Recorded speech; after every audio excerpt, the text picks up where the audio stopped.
Hi, I'm Anna from Rent a Row Home, and today I'm going to show you how to install the Trugard niche. So there are 3 options that you can choose from. You can go on their website and see. There's a 13 by 20 that has a shelf that you can put into it.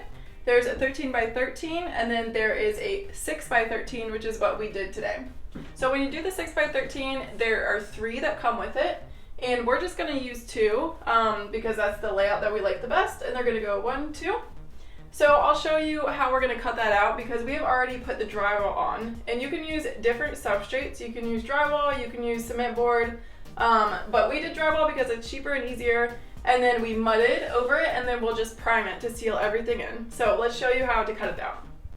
Hi, I'm Josiah. I'm the other half of Rent a Row Home. So you're going to see me cut out this shower niche. We decided to center ours between where our shower glass is going to be and where our plumbing is, just so it looks a little bit more symmetrical. Now, we already framed out behind it, so you're just going to see me take a either drywall knife, which is probably the easiest way to cut it, or if you only have a razor blade, that can work as well. I'm going to go from the center, I'm going to go around the perimeter, and we'll see how it turns out.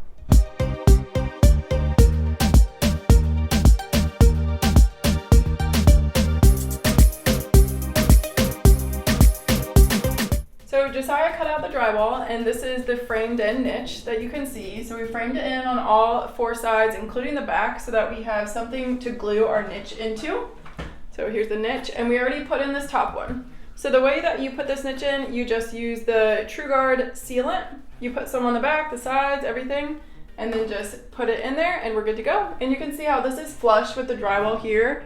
So we'll show you how to waterproof this. This is already waterproofed, including the edge, which is awesome, but we'll show you that later. So it's time to glue in our niche, and we're going to use True Seal to do that.